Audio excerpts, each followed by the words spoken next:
I'm going to continue our series on the high level overview of the tools. And if you've missed any of the previous training that I've done, you can go to my YouTube channel, just search Bridget Bartlett, you'll find it. And you'll see in the past live streams, you'll see all of the different training that we've done. Of course, I have tons and tons of other training, but we're working on this series and we're really deep diving into the different tabs of high level so that you understand, not really to just become an expert of everything, but I just want you to know what options are available and where you would go to find them if you need them.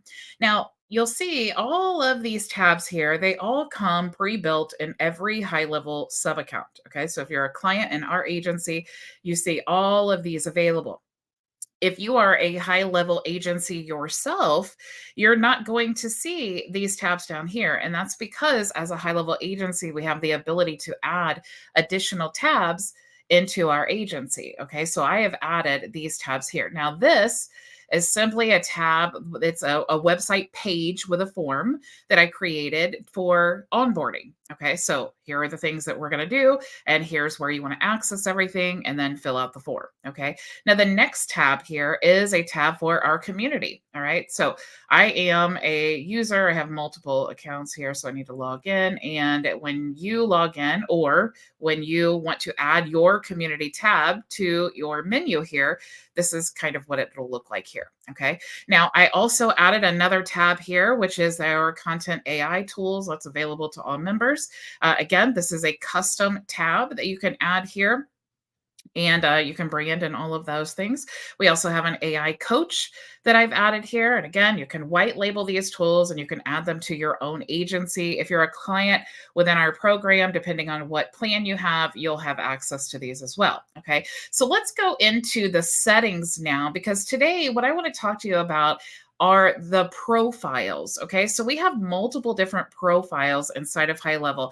Before I get too deep into all of that, if you are not a high level member, or even if you are a high level member and you're interested in joining our program, we have several options here. So you can go to myvisionagency.com. You will have the ability to join our coaching program, resell our white label AI ads manager inside of your high level account.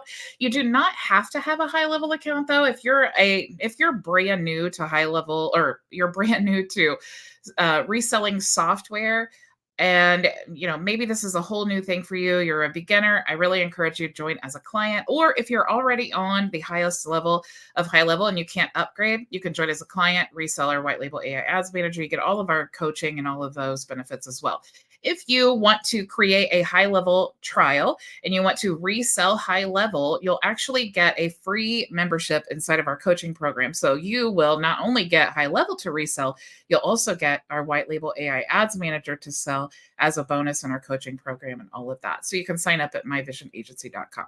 Okay, so inside of the business profile, you'll see here that this is for the business. Now, we do have a My Profile, and if you don't see that, it's because you are a high level agency and you're logged in to go high level. You're not logged into your white label brand as a user in your account. So if you don't see that, that's what's happening. You need to make sure you're logged into your white label brand. Now, if you're a client or a sub account, you don't have to worry about that. You automatically received your login credentials when your account was created, and you'll have both of these options here. Okay. So here is where you want to add your business profile information. This is about your business, not your profile. We'll see the differences here in a minute, because you may have a business, but then you may have multiple users that have different addresses and different settings and all of those things. So this is for the business. Now, when you contact support and they ask you for a location ID, as a client, you don't have to worry about that. They already know your location. As a high level agency, if you contact high level support and they need access or they ask you about your location, not your relationship, that's in the agency settings.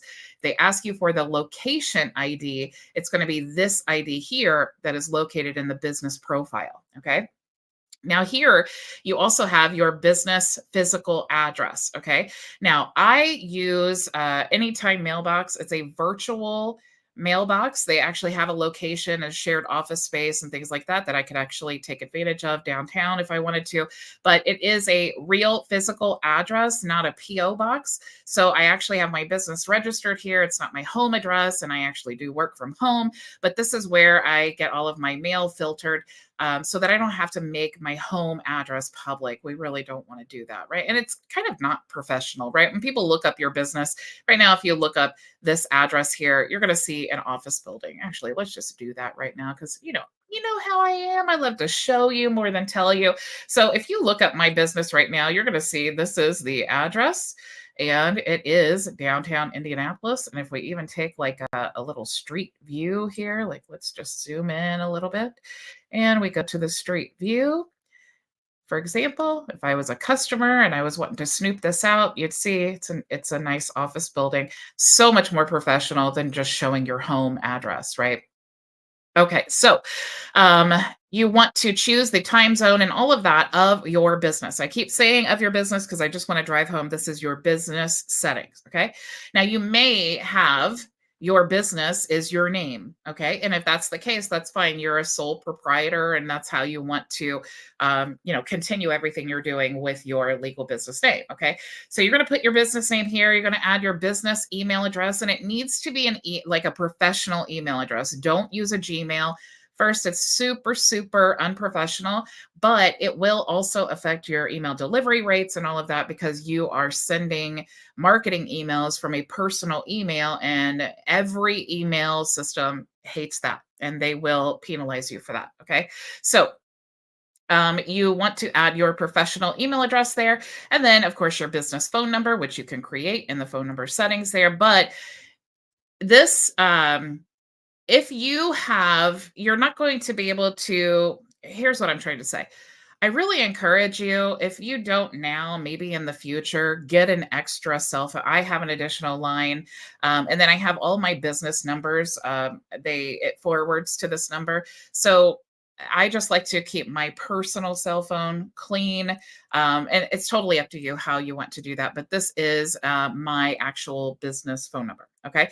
Now, here you'll see the branded domain. It used to be that only agencies could brand the domain. And what this means is when you're sharing like previews of a website or you're sharing the calendar link, rather, um, things like that, that would be typically branded to the agency. We can actually create our own branded domain. And all we would need to do is, let's say it's app.test.com.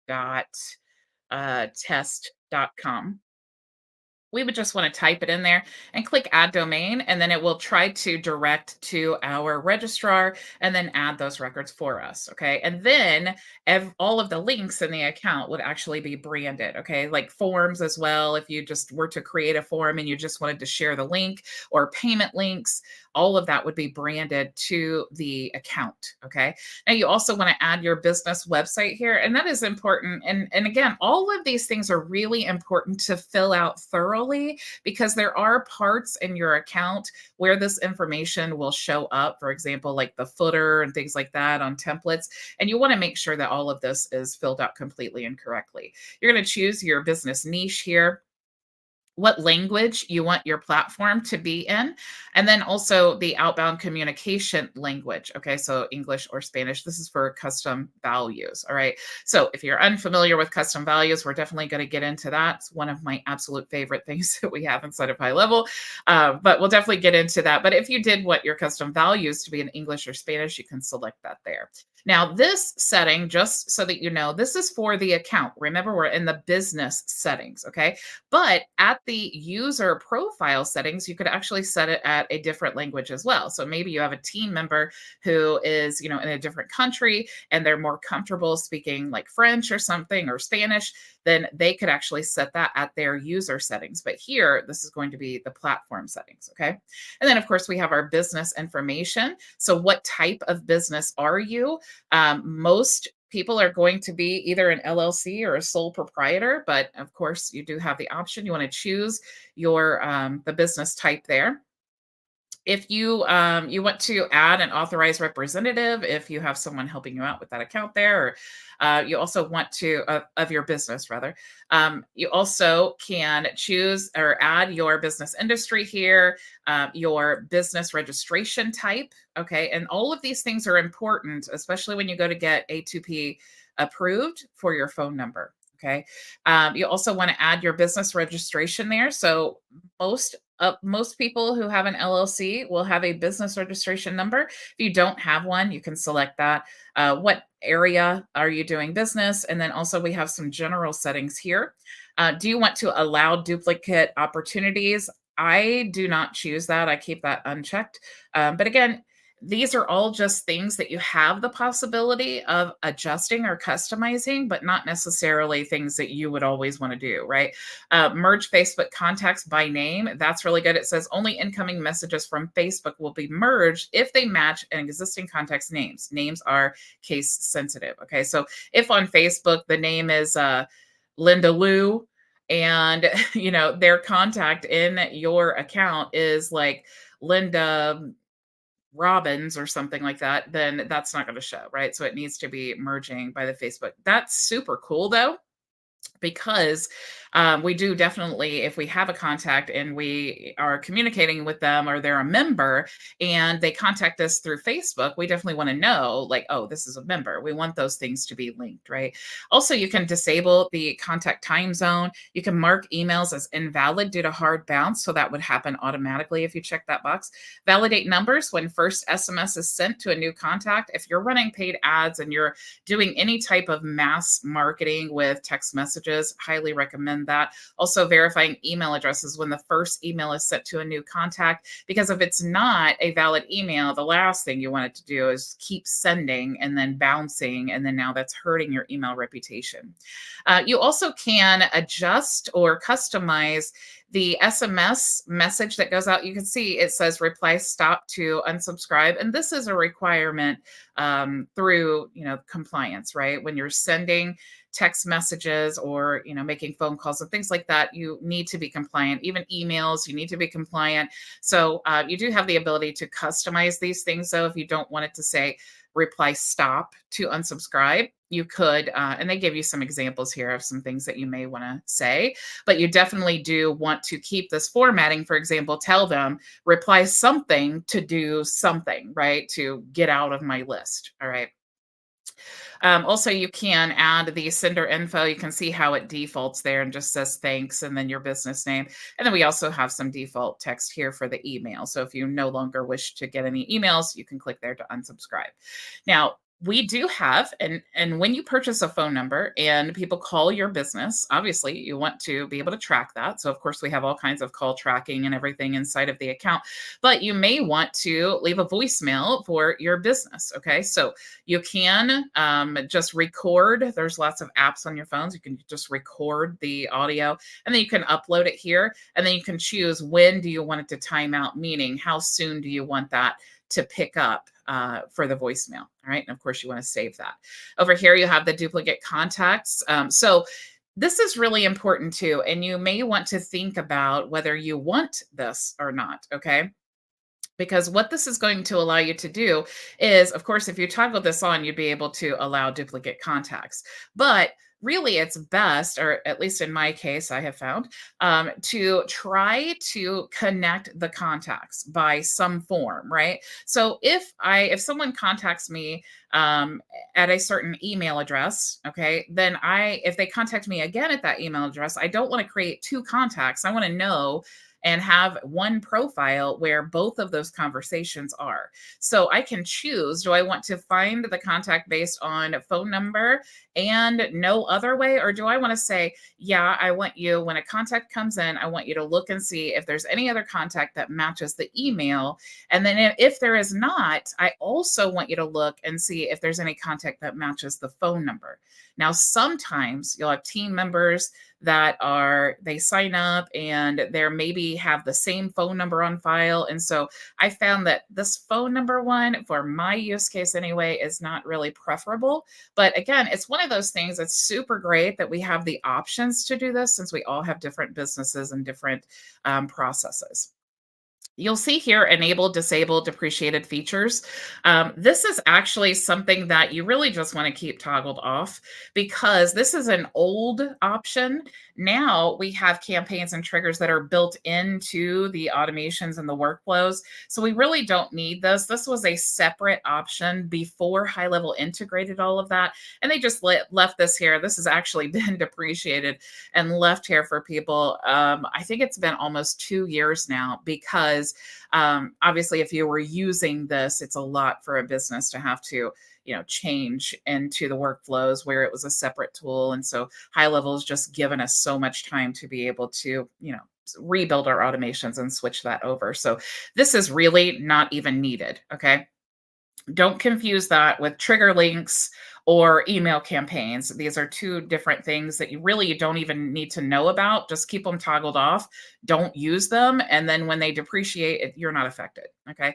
We also have the missed call text back. So if someone calls our business phone number and no one answers, what do we want to happen? If you want a text to be sent to them, of course, you can just click here and enable, and then you can type out the text that you want to be sent. This is a really great way if you are a business and maybe you're not 24/7, or maybe you're just a one person trying to run the business. And if someone calls, or maybe if you're like, we used to own a lawn care business. And so if my husband was out in the field and then someone called, we certainly don't want them to go to the next business because that's what they'll do. We want to try to immediately send them a text back and say, hey, sorry, I missed your call, and try to capture that lead so that we're not losing customers to our competition. Okay. So you do have the option there. And if you do choose that option, of course, you just want to save once you get all that updated.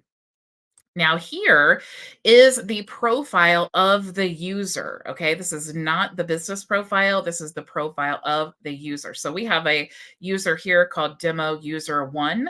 And this user will be able to get in here and change their password here. They can also add their profile image and all of their information, their calendar here, that when someone books with them, the calendar they're connected to, the platform language. So remember, I said in the business profile, we can set the account level, but here we can actually set at the user level. So they can choose when they log in what language they want that to be in.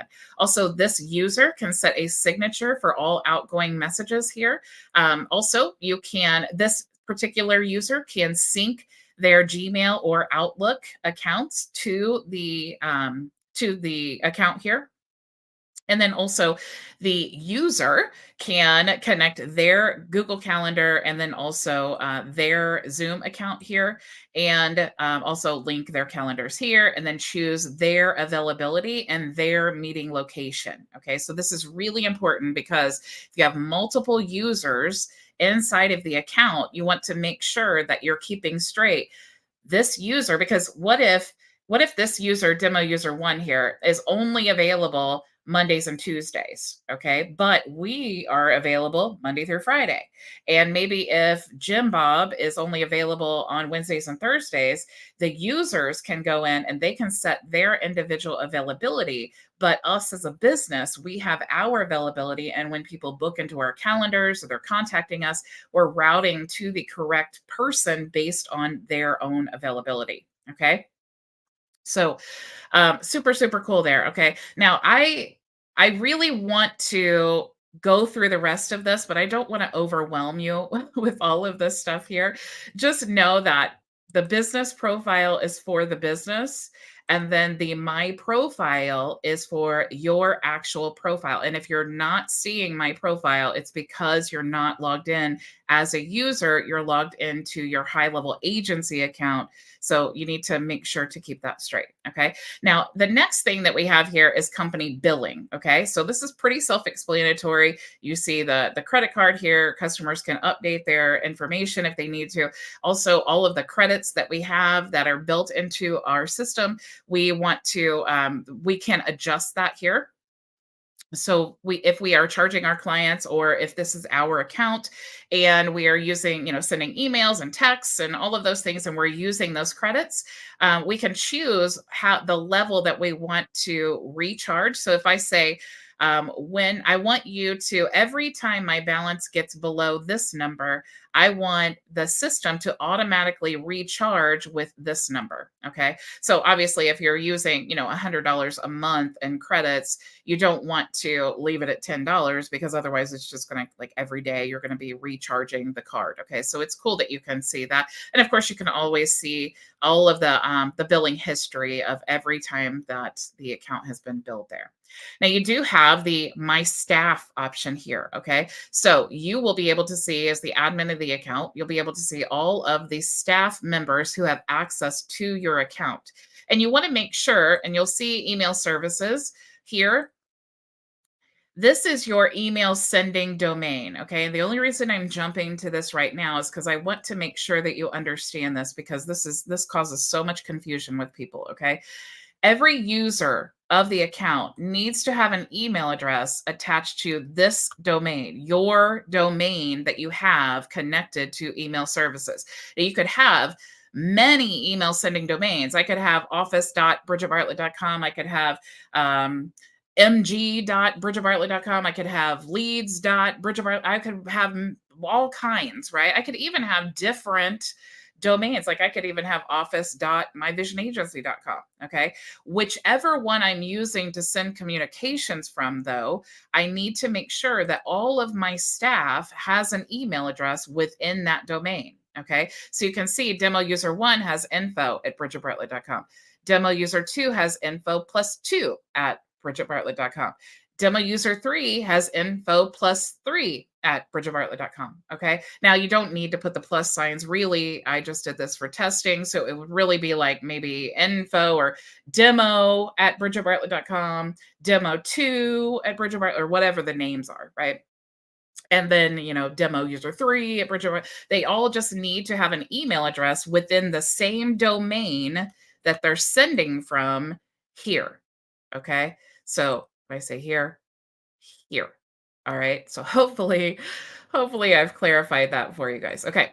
So each of the users, they all have their own professional email address. Okay. Now, if you need to add an employee, you're just simply going to click here and you can add a profile image here. You can add their name and email. The basic info that you need to create a user is just simply their first and last name and email address. Okay. And then once you create that user, they're going to automatically receive an email with their login credentials. You can set their password here for them if you prefer. If you don't set the password, it will just prompt them to create one. They can also, or you setting this up, can choose the calendar, the signature, all of the same things that you find in the My Profile settings here. You can choose the user permissions here. So this is really important because maybe you have a VA and you only want the VA to have access to the funnels. You can toggle all of this off so that when this user logs in, they're only seeing the things that you want them to see. Okay. You also want to choose user roles. So the admin of the account is going to be, they're going to have all permissions. They're going to be able to update the billing information and all of that. The user of the account, and I really recommend only having one admin. And actually, I think you can only have one admin per sub account. I could be wrong about that, but I'm pretty sure you can only have one admin. So all of the other people will need to be users of the account. And really, you don't want to have multiple admins anyway. Okay. So I kind of hope that they did lock that down. So one admin, and then you can have multiple users. It is set up to have unlimited users, at least in my agency. But as the agency, they can decide how many users per account, per plan that is available. Okay. You also have the call settings. And remember, this is specific to this user that we would be creating right now. We can choose if we wanted them to use a phone number there, or we can forward the calls. We have the default channel for the ring all option. So when we get a phone call, where do we want it to ring? The default channel for the IVR. We can build IVRs into the system, which, if you're unfamiliar with an IVR, it's basically like you've all heard it before. When you call a business and they say, "Thank you for calling. To best assist you, press 1 for customer service. Press 2." That's an IVR. Okay. Also have the voicemail messages here. So again, you could just record the voicemail and then choose when you want it to pick up after how much time. The user availability. So this is what I was talking about in the My Profile, where we're going to set the meeting location for this specific user, their time zone there, and then their hours of availability. So this is specific to them. Okay. And then of course their calendar here. Okay. So we don't have one connected, so we can't choose one. All right. Now, when you get all this set up and you click save, like I said, it's going to send them an email with the info to log into their account. Okay, so you don't actually have to send that to them. They will automatically receive it, and it'll prompt them to create an email or a password. If you did want to send a forgot password email or something to one of your users, you could just come into their profile, click forgot password, and then it would send that to them as well. Okay. So you guys, that is really the gist and the rundown of all the different profile options inside of HighLevel. So of course, tomorrow, I think I'll be able to really bust through these, but this one is going to be a really fun one. I want to make sure that that you understand the full power of this conversation AI option. So we'll talk all about that tomorrow. Thank you all so much for joining me. Remember, if you missed any of this training, you can go to YouTube, search for Bridget Bartlett to check all that out. And if you want to join our coaching program, either as a client or an affiliate, you can go to myvisionagency.com and check all of that out. Thank you so much for joining me, you guys. And I will see you tomorrow. Same time, same place. Go make your vision a reality. Bye. For joining us for today's training. If you have any questions, you can join us for open office hours starting right now at bridgetbartlett.com. It's free and open to everyone, so I'll see you there.